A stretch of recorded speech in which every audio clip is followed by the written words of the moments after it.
Hello everyone, I'm Brian and welcome back. Let's go ahead and continue.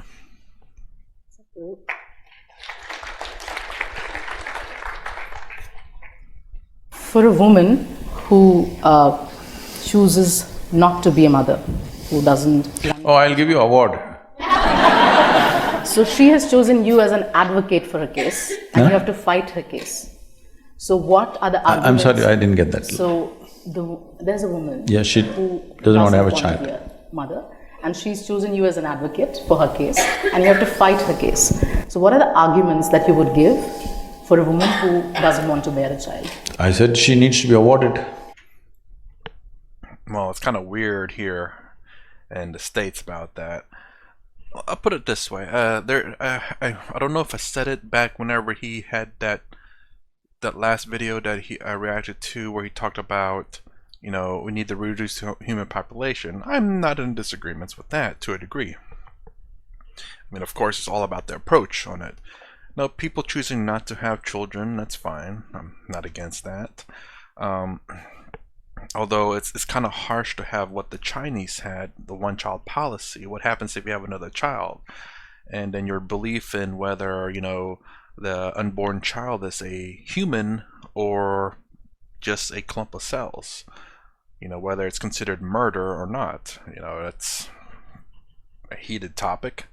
But I will say, maybe, I mean, our Earth has been, the humans have developed technologies that's capable of growing things to a large degree, but there's only so much you can do, and human population has been growing quite a lot. But the solution may be not necessarily to reduce, even though that would help, but maybe to, again, the limitation maybe. It's really weird. Because if every person only ever has 2 children, then the population won't grow, nor will it decrease. And if we can get the food economy or the food production to stabilize at that, where we know how much we need to produce, then it can sustain the human population. So 2 at most per person, and then the human population will not grow. And if should someone only ever have 1 children or none, then naturally it'll decrease. But I mean, I don't know, you know. The Earth has limited resource, and when it comes down to what Sadhguru was talking about in the other video, I can't remember what it's called. It's also an hour long one, I think, or 2 hour long one, I can't remember. Yeah, you know, unless we can move to a different planet, it's gonna be rough. I've already announced in India, young women who are capable of childbearing chose not to do it. We will institute an award for them. I will say, if you only have 1 child, that is also reducing the population. 2 as well, mind you. Because again, if two people, father and mother or parent, whatever, if they have 1 child and they only ever have 1 child, well, when the parents die, there's only 1 left. 2 people died, 1 left child. So that's 1 less person. If 2 people don't have a child, then they both died. There's 2 less people on Earth. If 2 parents have 2 children and they die, the same number of people on Earth is still here.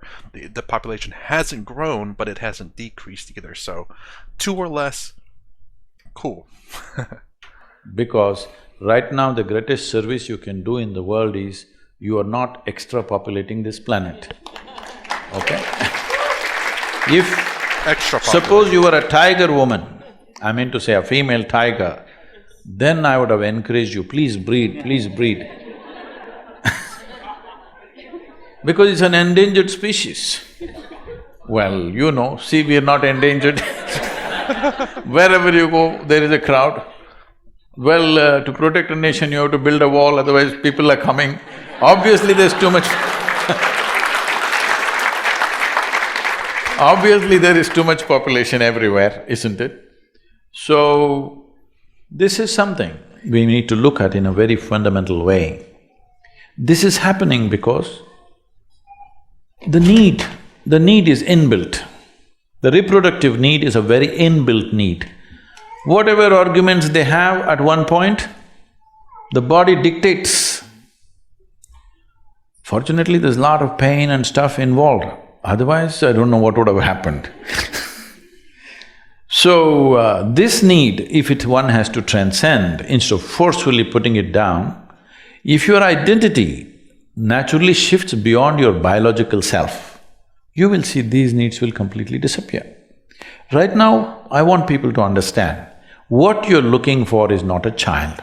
What you're looking for is involvement. Right now, your problem is, you simply cannot involve with people unless they came out of your body. Your identity of biology is so strong, you can't simply include these people as yours. Oh, this one came from my body, this is mine. This is because you're trapped in your own biology. That's all it is. Today, I must tell you, in the Yesha Foundation, there are hundreds of couples who have all chosen not to have children. I said, you want involvement, you want children, I'll give you 100. Why one? You take care of them. Why should it fall out of your body? Not necessary. Human being has the ability, this is an animal instinct. This instinct is needed for the survival of the race, of course. But now, the survival of the race depends on consciously controlling the population a little bit. From the beginning of 20th century, in 1910, our population was just 1.58 billion. Let's say 1.6 billion. Today we are 7.6 billion. By 2050, they're estimating we will be 10.3 billion. When it's 10.3 billion, I don't want to be around. Hello? I want you to just imagine, another 50% rise in the world's population, you can imagine what all problems you will face. We are ensuring that our children cannot live well on this planet by producing more children. It's very, very important. We must understand why this has happened is not just because of unbridled reproduction, no, that is not true, it's controlled. It is simply because our life expectancy is extending itself, it's fantastic. And our survival has improved significantly. Scientific technology, as well as our ability to protect ourselves from the elements and nature itself. Nature in general being animals, weather, and plants. Well, everything, I guess. Everything that is not us, we have quite developed the survival tools needed to survive everything else. For example, in India, when the British left India, our life expectancy was 28 years. How many of you are over 25? 28, I'm sorry. So you're all dead. That's what it meant, I want you to understand, 28 years. Today it has reached 70. It's a phenomenal achievement in 70 years of independence. So, when we take death into our hands, should we not take birth into our hands? I'm not propounding any philosophy, I'm just talking simple arithmetic. Hello? When we take death into our hands, should we not take birth into our hands? If we don't do that, if we do not consciously contain our population, nature will do it to us in a very cruel way. You want to wait for that day? You can. But being human beings, it'll be nice if we do it consciously, isn't it? I personally feel, Sadhguru, that there's this phenomenon of castration anxiety in India. I'm sorry? Castration anxiety, something related to male ego. We see that this male ego has… Where, in Harvard University? They've been castrated? Kind of everywhere. It's kind of everywhere. So, this male ego has been somewhere, hidden behind the rapes that happen, the sexual harassment that happens, a lot of gender disparity. I wouldn't say this is the only reason, but it's somewhere hidden behind, and we never address it up front. And all of these acts are acts of shame, but there is a sense of pride associated with it. How can we change the sense of pride to a sense of shame? I'm lost in what she says. See, in the question there is a contradiction. If there is a castration syndrome, there shouldn't be rapes. There are rapes means they're not been castrated, obviously. Yes? So we need to understand this. There are many aspects to rape. This is a dangerous subject to tread into because half the population could turn against you on the planet. And as you say, in the other half also they'll turn against you because nobody wants to look at it as it is. Everybody is trying to make this into a social cause. This is not a social cause. This is a very fundamental thing. Why is this happening? We need to look at it in a more fundamental way. One thing is you need to understand, human hormonal activity is real. It is not manufactured in your laboratory. It is not manufactured in your mind. It is real, it's in the body. So when does it start? Starts 13, 14 years of age and picks up momentum. Probably it hits its peaks between 18, 25. But so life was structured in a certain way to address this issue. But today we got modern. What modern means is totally messed up in your head. You don't look at life as it is. You make up a unreal reality in your mind and you think that is what should happen. Now we have an education system where generally by the time you're competent enough to get into life, you're like 25. So today, maybe you have a lot of relationships going in the university, but that's not the case everywhere. So the peak hormonal activity, there is no outlet, all right? There's no any kind of outlet. Well, girls were getting married 15, 16 years of age, boys were getting married 17, 18, before 20. So it was addressed, even if it was not physically addressed, it was emotionally addressed. That by the time you're 12, they're telling you, see, this is going to be your wife, this is going to be your husband. Emotionally, it was addressed, so they did not look here and there. So now, can we go back to that system? Not at all, it's not possible to go back there. What is the new system? At least we must debate, isn't it? If you leave it loose like that, a fundamental force in human society is hormone. We are born here, I want you to understand this. You and me are sitting here because somebody got horny, all right? Hello? Oh, you're not supposed to say this. No, they fell in love with you. Leave it. Somebody got horny. All right. That is why you and me are here, so it can't be wrong. You and me are here because of that. Only thing is how a human society can conduct this dimension in a graceful and aesthetically sensible way. That's all we're looking at, right? We're not talking about against sexuality, we're talking about how to conduct it in a graceful manner. To conduct it in a graceful manner, there must be addressing human issue as a human issue. This is not a social issue. This is not for sociologists to discuss. This is happening in the body. How do we make a conducive situation for people? This debate has to come. Simply putting it under the carpet and thinking something else and calling somebody rapist, in the national media people are talking, we must castrate this boy, we must do this, what's happened to us? This is not the way. I'm not trying to approve rape, but I'm saying it is a genuine issue.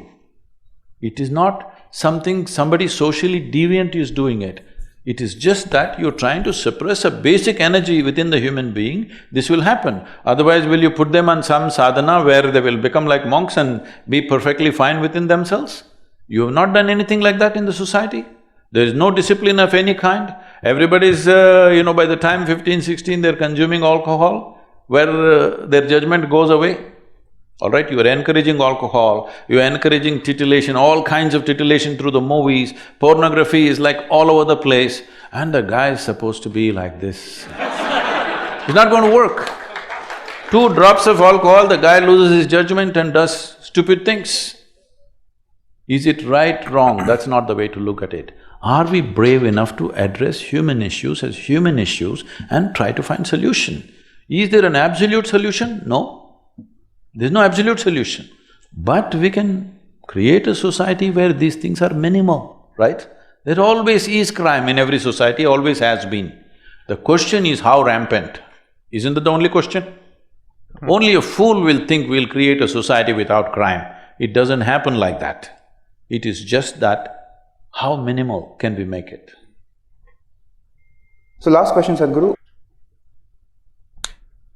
okay, I get what he's saying.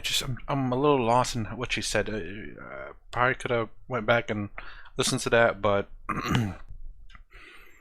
that's very interesting. It's kind of weird because when you look at the past, like Sadhguru was talking about how they were getting married at a very young age. I mean, you got people that are kind of forced into marriage, and I guess the hormonal thing happened, for males at certain age is more of an urge, a hormonal urge that some men can control to a degree and some cannot. And now, back in the day, I guess marrying, I guess 14 and up was the thing, and now we push that age back to 18 and up, and maybe even some areas 21 and up, I don't know. And then, but these urges doesn't change, doesn't care what age you're at, it happens when it happens, and what are you gonna do about it at that time? There's been it's kind of scary to think that, oh, there's a pill that you take to suppress it, because you don't know what side effects there are. There could be more horrific side effects of that thing. It is a, what Sadhguru was talking about, it's definitely something that needs to be discussed, I suppose. I mean,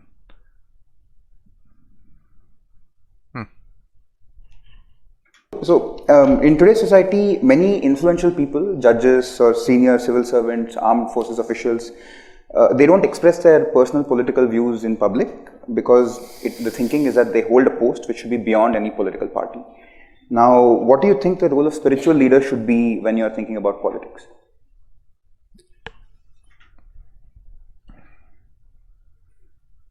what the role of a spiritual leader should be?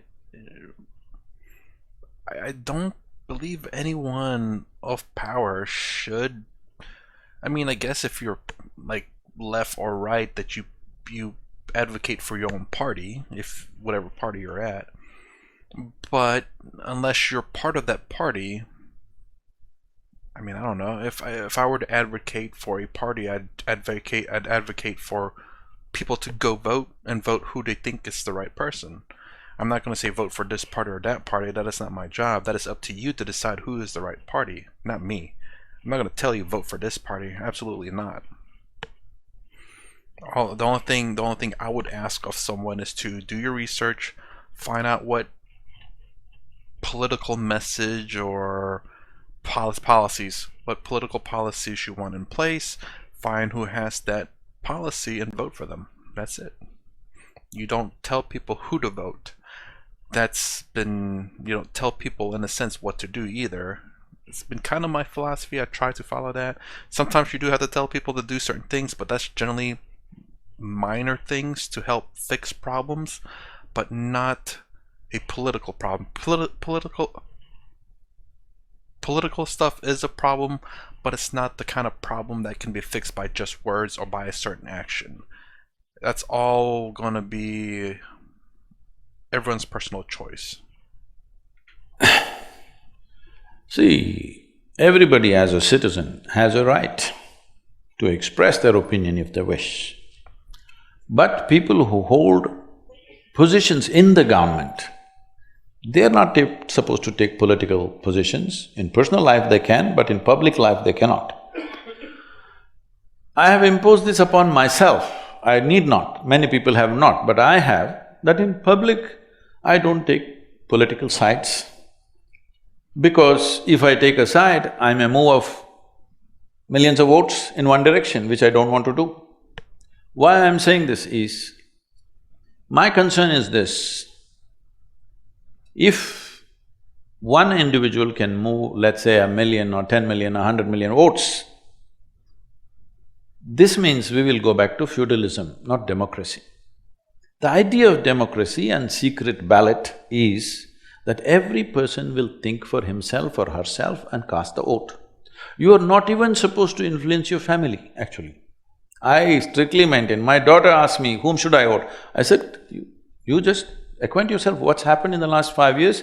Do you see you want the same people or not? You make up your mind. Exactly. Because if everybody does not think for themselves, right or wrong, it doesn't matter. If they don't think for themselves, then there is no democracy. I would say, I'm sorry, but I think in United States there's no democracy, it's feudalism. Because my father was a Republican, I'm a Republican, my grandfather was a Republican, I'm a Republican. The same thing goes for Democrats. I will say, not necessarily. It's getting there, though, for sure.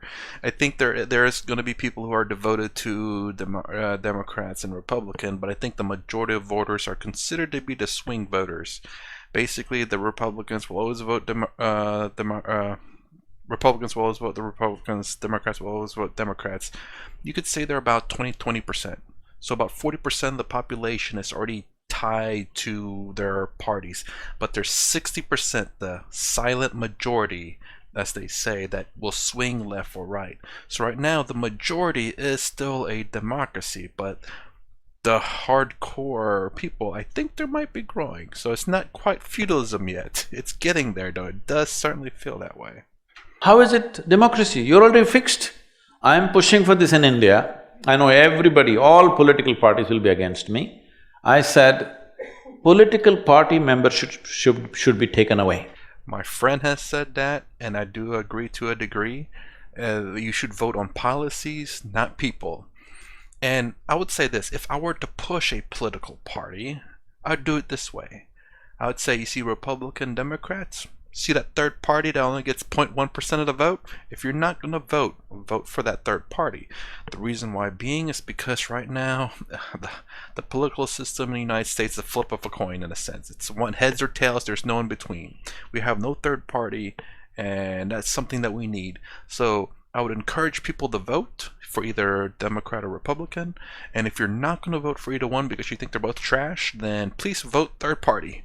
The only reason why I say that is because hopefully in future voting that they will see that this third party is like, wait a minute, last year it was 0.1%, now it's 5%, then the next voting year 20%.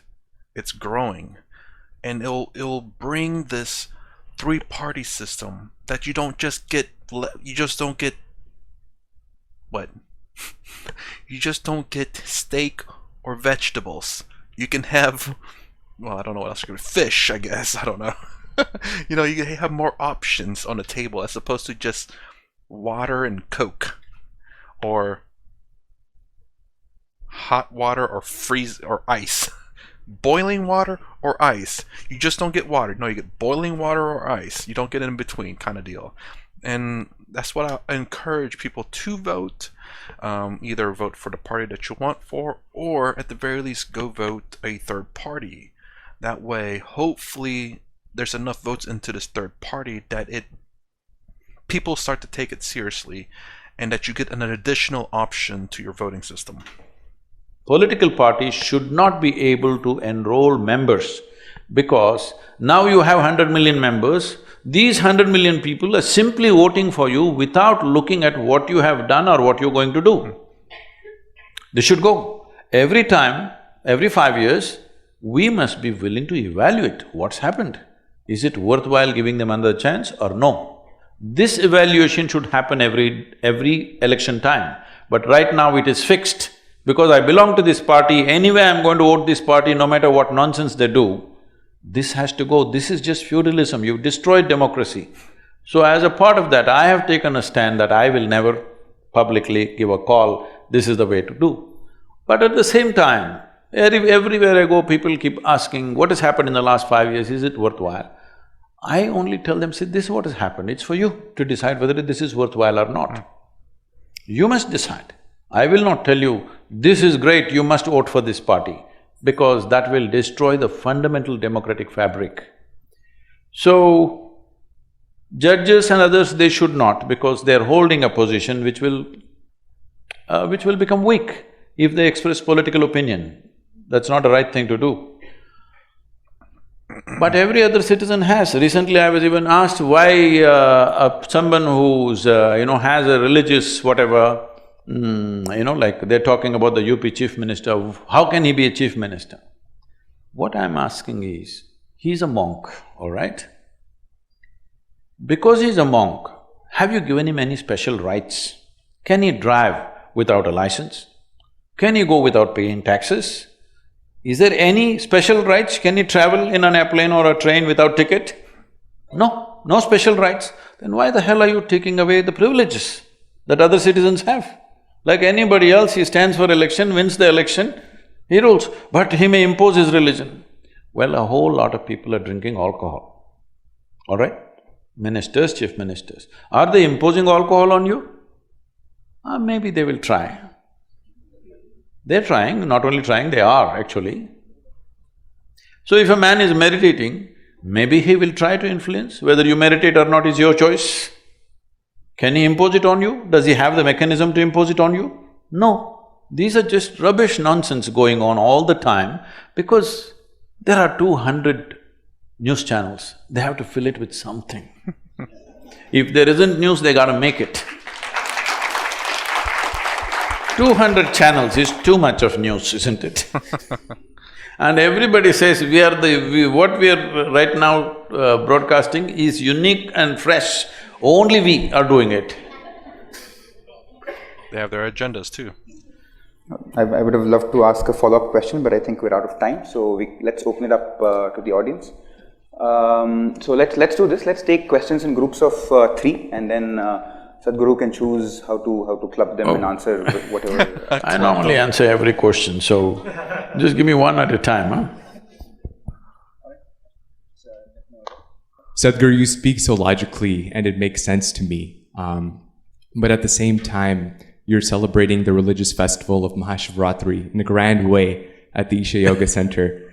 For a young person like me, these religious festivals seem like outdated rituals. So I want to know, what is the relevance of Mahashivratri to the youth? Thank you. What kind of festival would you like? Festival? Maybe only the Valentine's Day or something? That is also religious, it's Saint Valentine. I'm not sure what he's talking about, but I guess this is me personally. I love, like, where I live currently, there used to be an Indian festival that would do like a lot of the traditional things that I love going to. It's so cool to see the native tribes doing their I don't know what you call their dances, I suppose. I miss it. I would love to go and see it again, but I don't know what happened to them. I don't know whether certain natural events stop them from going there or what. So if this is something that's very traditional, that comes from India, that is happening in Chattanooga, Tennessee, I would hope it will never go away. I would love to go participate, or at least watch it first. I don't want to be looking like a fool. I mean, as much of a fool that I already am, but you know, I just want to go there and watch and just enjoy it. You know, I love to see traditional things. It's very nice.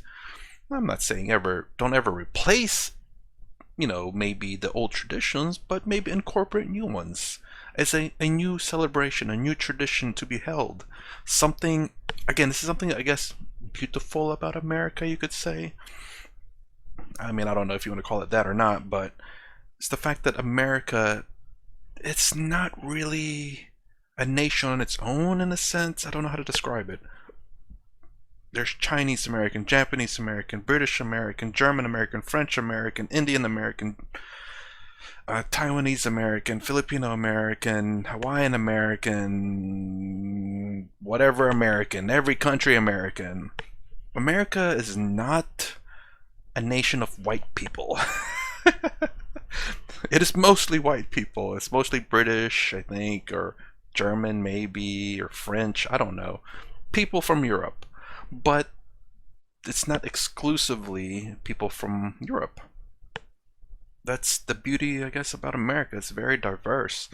And it has, I mean, you know, there's such thing as Chinese food, Chinese buffet. Although it's not traditional Chinese, but it's, again, that's the, I guess you could say it's a bastardized version of it, but that's, I guess, it's like Americanized version of Chinese food, I guess. And that's the beauty. It's kind of, if you want traditional Chinese food, you can actually find it in America, and then you have the bastardized version of that, I guess, which is fine. It's a new, different thing, you know. Like you have Taco Bell. Something like my nose or something. But Taco Bell, not traditional Mexican food, but it's a different variation of a Mexican style food that's been Americanized. People's like, oh, that's terrible. It's like, no, that's just a different variety. If you want to have traditional Mexican food, you can. There's such a thing in America. Then you have the Americanized version of it. And that's the beauty, is the variety in America. What I want to do is go to, there's an Indian place. There's actually a few of them now. I want to go there and buy a variety of food and try them all out. I love to try a wide variety of Indian food. There's a couple of Indian places now. Used to be one. It was so successful. I guess other Indians maybe that live here, maybe saw how successful that is and created their own restaurant. And I'm glad they survived the pandemic. I'm glad to survive it. I'd hate to lose restaurants due to that stuff. But yeah, again, I call that the beauty of America. They have the bastardized version of the food, and then they have the original. The variety. I wouldn't call it that, bastardized, but in America they don't exactly have the traditional stuff, so they kind of have to make do with what they can. Leave it at that. And then there's also traditions that they would celebrate here because they can't do it in their home country, so they bring it, and it becomes part of a regional, maybe a city, a tradition, or maybe even a state tradition, or even a regional area tradition, because they're bringing their culture to America. These identities, hopefully we don't use them for bad. All right? So what is Mahashivratri? You need to understand this. In India, there are 365 festivals in a year. That's one every day. Yes. Today, due to economic reasons and the way we have structured our work and things, a whole lot of them have died. Still about 30 to 35 are being actively, maybe more than that, about 50 to 60 festivals are being celebrated by different people, but that number also is decreasing. Largely maybe about 5 or 6 are being celebrated in a big way. So, some of them are social, a few of them may be religious, but hardly any religious ones. Some are all connected to the calendar. Almost every Indian festival is connected to the calendar. What's happening in the solar system? We want to do something which is conducive for what's happening that day in the rest of the solar system. Why this is important is because what you call as my body right now, what is human mechanism, has come out of this planet. Most people don't get it till you bury them. They think they came from somewhere. No, this body is… solar system is working like a potter's wheel to generate this. So everything that happens to the solar system happens to you in some way. So there is a very keen observation of what is happening in the solar system today. Accordingly, we have crafted one kind of celebration and we do those specific things. So on Mahashivratri night, to cut it short, because this is an elaborate subject what you opened up, on that day, which doesn't fall on the same calendar, the regular modern calendar date, this time is on 4th of March. On that day, there is a natural… because planet is not spinning like this, it is spinning a certain way, and there's a precision to the planet. You know what's a precision? Hello? Like a little wobble? Not precision in terms of exactness, I'm talking about what is precision in terms of the planet. The planet's axis is not simply rotating like this, it is going like this. It is a wobble, there is a wobble to the planet always. I've never heard it called a precision. Precision is usually precise, something along those lines. Because of that wobble, it creates a certain kind of situation on the planet. So on that day, especially in the northern hemisphere or only in the northern hemisphere, there is a natural upsurge of energy. There's a natural upsurge of… oh, all this energy I don't believe, you don't. Just go sit on the coast. If there is a full moon night, is the ocean rising? Hello? Yeah. So on new moon day, full moon day, do you see that the very ocean is trying to rise? Well, over 2/3 of your body is water. What makes you think water inside the body won't rise? All the fluids in the body are also rising. So you will see these things are there everywhere. If you've ever been in a mental institution, no, you could have gone there just for one. You will see on full moon days and new moon days, people take extra care because those who are psychologically disturbed become far more disturbed. That's weird. Only because I've heard some people say when there's a full moon out, the crazies come out. I've always thought that's just, because people see a full moon, it's like, people just go crazy because full moon.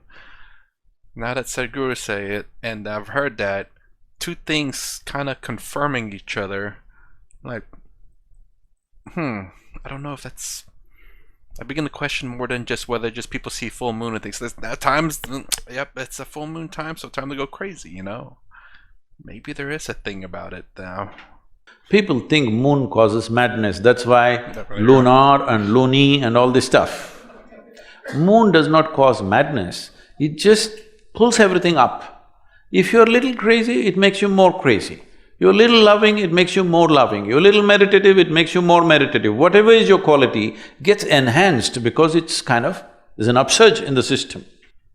So if I feel nothing, that means I'm nothing? Yeah, I don't think I'm affected by the full moon. Or This moon. particular day, after the solstice happens in December, 22nd of December is the winter solstice. After that, the planetary precession is such that there is a natural upsurge on that particular night in a very big way. If on that night, if you lie down, this means when the energies are trying to move like this, you're kind of obstructing it. It is not only that you lose the benefit, you could also harm yourself in a very sensitive way. All these things matter to you only when you want to be a full-fledged human being. When I say a full-fledged human being, you want every faculty that can be opened up in the human being, you want it to be opened. Not if you are that kind, by evening you're drunk and sleeping, what is there also you want to kill it, that's up to you. But if you want to be a full-fledged human being, you want to full scale, everything happening to you, you observe all these small changes that happen in the system and take care of that. So you want to sit straight, you want your spine to be erect on that night. When energies are moving upward, you want to help it further go up, not like this. So we created what is called as jagaran, that means to stay alert and to stay erect. How to keep people erect? Just make them sit. You think they will? If I make you sit for another 5-6 hours, you will simply sit? No, I have to entertain you. Hello. So, that night we have a celebration from evening 6 to morning 6, 12 hours non-stop, music, dance, meditation, various things being done so that everybody stays alert.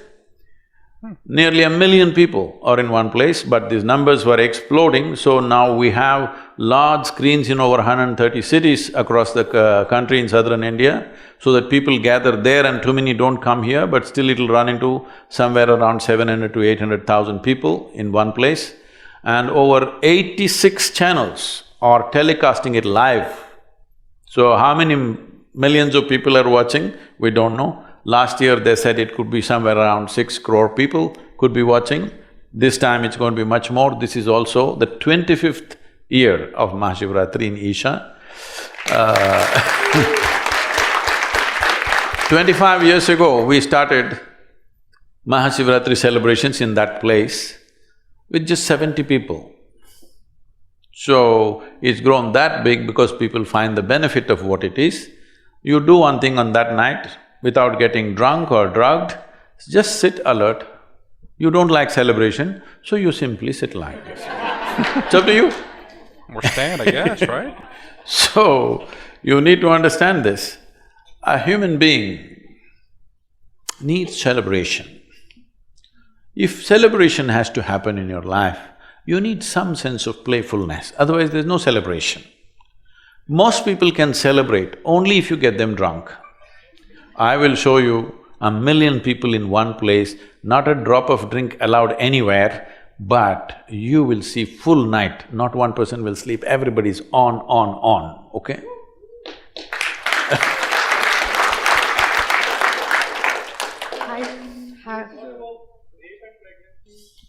Sorry, go ahead. Please, wait for the microphone, please. Hello, please wait for the microphone. Could If someone everybody hand him- goes off like that. Could someone hand him a microphone, please? So I have a question for you. And Sorry, thank you so much. one moment, ma'am, one moment. Okay. Gentlemen. Sadhguru, your thoughts, I would say, or I could say your answers about the questions on pregnancy, or whether your thoughts on like what it means for women to bear children or not bear children and the choice thereof, was a beautiful answer. I could Please, relate to everything just come that to you're the saying. question, time is very… The context is slightly necessary, I'll keep it short. And your answer about rapes and increasing cases of rapes, or them being sort of a social crime, but also there's an association of pride, etc. That was a question. And both the answers in and of themselves were honest answers, but together… Hare, this is not a commentary, just come to the question. But together, is it possible that there was in your two answers perhaps unconscious bias or double standard? Because in the answer to pregnancy, you said, oh, it is just your primal instinct, your biological need for an identity to care about a certain person, you should grow beyond it. And in your answer about rape, you said, oh, humans have this I know what I have said, hormonal please. urge, and we are not… I know what I there is have no said, out- why don't you just ask the question? So the question I is, know what I have said. is it Just come to the question. Is it possible that in these two answers there is perhaps a subconscious bias, or am I reading it wrong? Those two answers to me seem like, All right. oh, this is biological, let it go. Oh, this is biological, it won't go. I think you've made your point, so let's hear the Please. answer. Oh, Well, it is biological, but I will say, I mean, interesting question. The only thought I could have for that is just the fact that I'm not sure what I'd assume in terms of Western meditation. Probably there are probably ways to control it in a sense.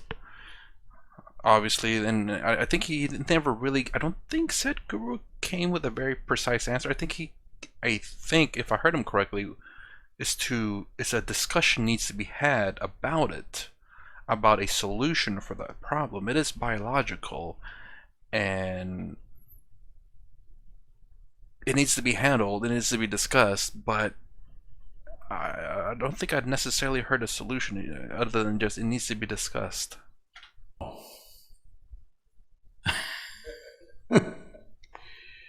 let's understand this.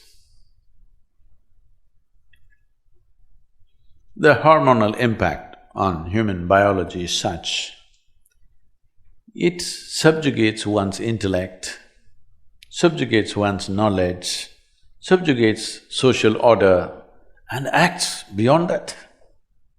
Is that the way to create a society? No. The whole idea of creating a society is that all these things will fall into a more graceful slots so that they will function smoothly to everybody's benefit, not against anybody. That's the whole idea of trying to bring a civilization to a society, is just that, that's the effort. Have we ever, in these whatever thousands of years, have we ever succeeded 100% in this effort? Have we? No. At certain times, these things have been well handled, at certain times they've been badly handled. Only thing we can do is, how well can we handle it in our time? That's all there is in our hands. You're thinking of these things as some sort of absolutes. These are not absolutes. Don't think there is a man who is a rapist and there's a man who is no rapist. It's not like that. It's just that when he goes out of control, he will do ugly things. When he's in control, he behaves well. When he's in love, he behaves well. When he is joyful, he behaves well. When he gets frustrated, he behaves horribly. This is the nature of the human being. If you think it needs my endorsement or not, then you're living in some la-la land. This is the nature of the human being. Are we going to create a system where there is going to be minimum friction among people is the continuous challenge for every generation. Yes? It is a continuous challenge for every generation. No generation has ever arrived at one perfect system that it worked absolutely for everybody. Always somebody was exploited. If you don't know the reality of the existence and you're living in some other psychological state of absoluteness, then that's not the point. But pregnancy is a choice. And especially now I wouldn't have said it's a choice 100 years ago, because it just happened. Just the hormonal thing happened. But pregnancy is a choice. Even if you're sexually involved, still you don't have to get pregnant. That is possible only for this generation. If you do not understand the impact of that, that is the biggest thing that's happened. For women, that's the biggest thing that's happened. That is, there is birth control, that one can exercise their choice whether I want to go into it or not go into it. So, that is of a different kind, this is of a different kind. That's why I said, if you want to bring both of them in one category, you come to me, I will initiate you into brahmacharya, I'll give you sadhana, you do that, both will be by choice.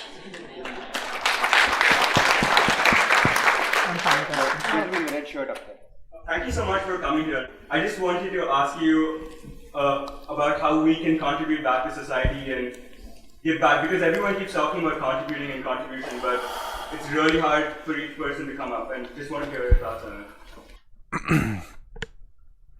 How does one contribute to society? My answer to that would be just, again, simple things. I mean, holding a door open may not seem a lot, and it probably isn't. Maybe to someone it might be. And that little goodness could go a long way for someone, not everyone. And maybe that little effect, it's like kind of like well, I don't want to say snowball, but like a snowball, I guess. You know, you start at the top of a hill, you roll a little tiny snowball down, eventually it picks up and gets bigger and bigger and bigger.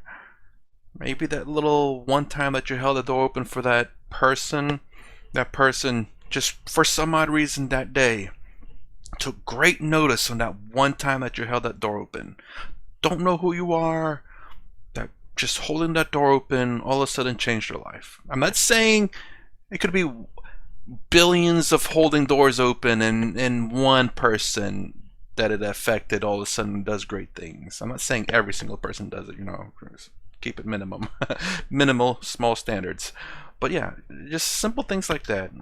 I mean, obviously, if you're not rich, you can't contribute financially to something.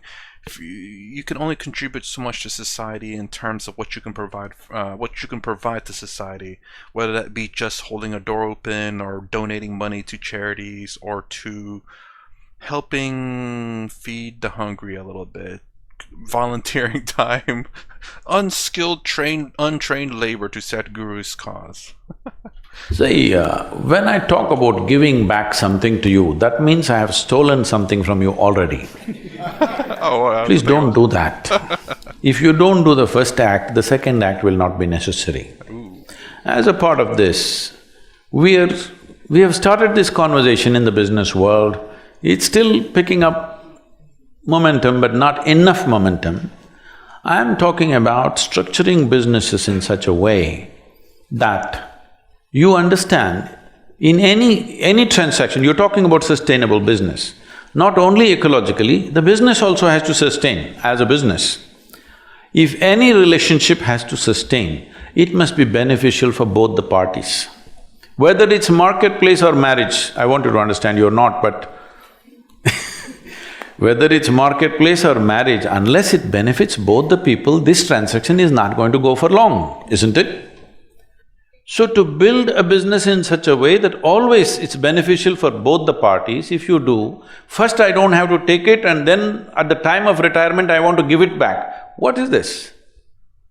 This is like the old, even the mafia and Robin Hoods who steal from other people also give it to people because otherwise they cannot survive. So first don't take it and then try to give it back. Why? Why can't our life process itself is useful to everything that we do?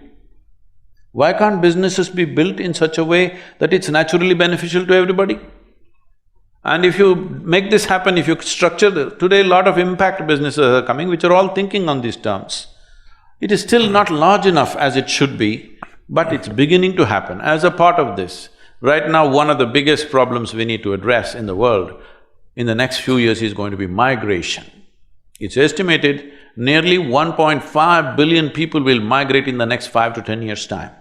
When 1.5 billion people start moving, not one wall, people will try to build walls everywhere.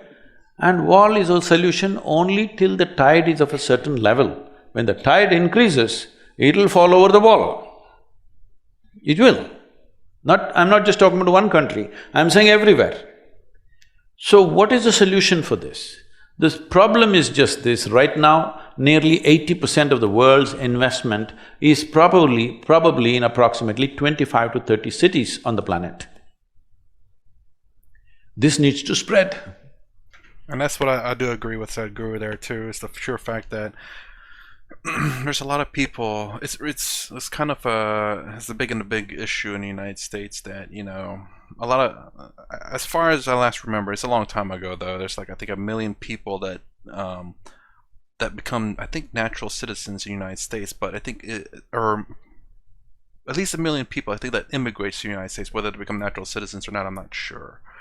And I think it's United States has, well, it immigrates a lot of people so far as I can tell. But I think the solution of the problem is not necessarily to bring everyone to the United States. I think it's to fix the problems in the country where they come from, because like what Sadhguru is talking about, I think if you fix the issues in the countries, and fixing the issues in some countries or a lot of countries, it's like a whole nother mess, and it's complicated, I know that. But if we can fix the issues in the country so people will stay in the country to develop the nation, to make it a better living for everyone there, you will prevent these migrations. What's the solution to any one of these single countries? I don't know. Every country has different issues and there's different things going on in those countries. So what is the solution? I don't know. That is definitely one of the most difficult questions to ask. I have no solution for that, honestly. Because again, every country, one solution will not work for every country. You have to look at every country individually to find out what the problem is to fix the solution. But then you can start getting this thing of imposing, I don't know how to say, okay, for example, if the United States goes to, say, a country, it takes over the country to develop the country, then it's kind of looking like imperialism or colonization. And then it's kind of like, I guess America would want to keep that country because it invested so much of its money to bring up the country, so why does it need to let it go? Why does it want to let it go? Then you have other countries that look at America and say, oh, they're just trying to take land. And then also say, even if America pulls out or doesn't take over a country but helps provide uplifting of the country, then you have these people who America helped to uplift the country may become corrupt, because they would have the power to make changes in their country, and they may end up being corrupt. I mean, it's a freaking mess. I don't know what the solution is. There are so many ifs, ends, and questionable stuff. You know, I don't know. If investment has to spread, who will risk spreading their investment to a place which is harder to do business? Yep. You have to create a fund which will allow a little more easy money. If you want easy money, you must invest it in impoverished societies. So we are looking at this in a big way, trying to work with the United Nations and the large businesses and to set up a trust where businesses will be given soft loans for long gestation period, 12, 15 years, so that you have time to go there, train the people, create talent and create a business and create livelihood there so that people don't have to go away. What kind of business? Well, businesses can decide what kind depending on the terrain, people, the nature of everything else that is their ecosystem.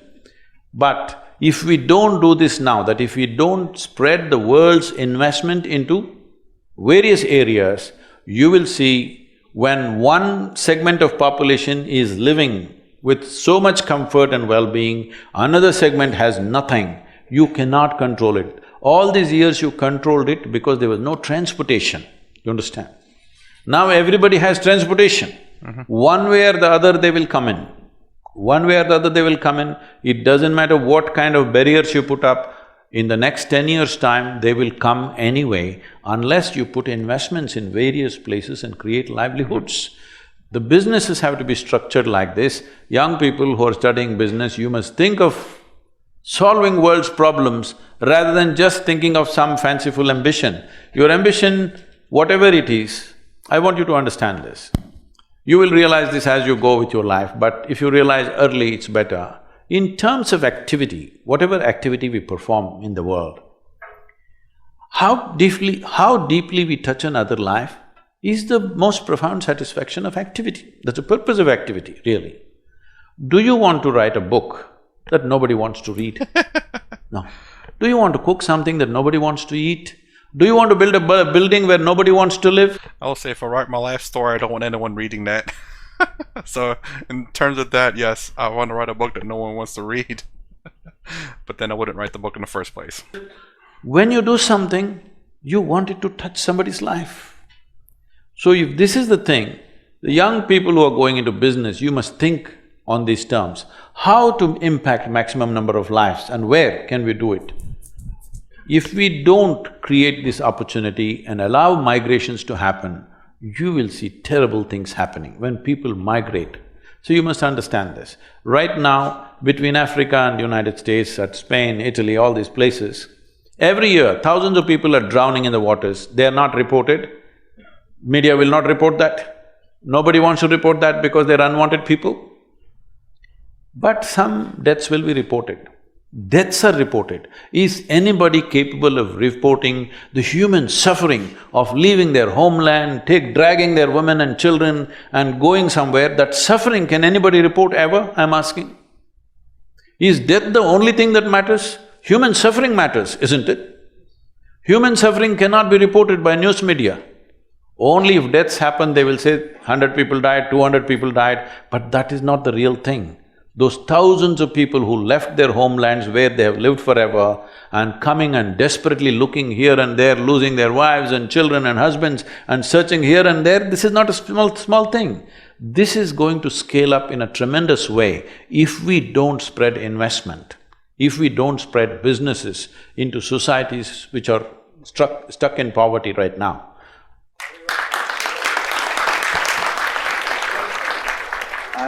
We are out of time, it's 12:30. So on behalf of everybody, let me thank Sadhguru very much. Thank you so much.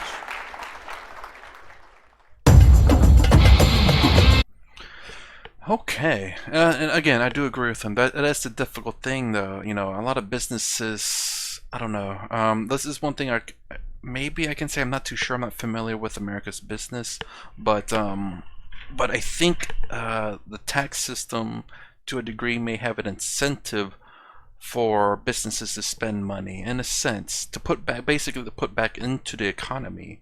So whenever a business spends something for business-related things, they can do it as a tax write-off. So that's how businesses are taxed less. It's because they spend money to put into their business so they can write it off as their tax. And hopefully that's meant to be an encouragement for businesses not to hoard money, but to put the money back into the economy, not necessarily for their own business, but to other businesses, small businesses and stuff.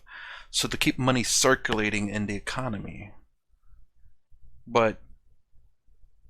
And there's also, of course, charitable taxation as well, where if you donate to charity, you can write that off as well. So there's incentives to donate in America. I just don't know. Like, I'm sure a lot of businesses do donate.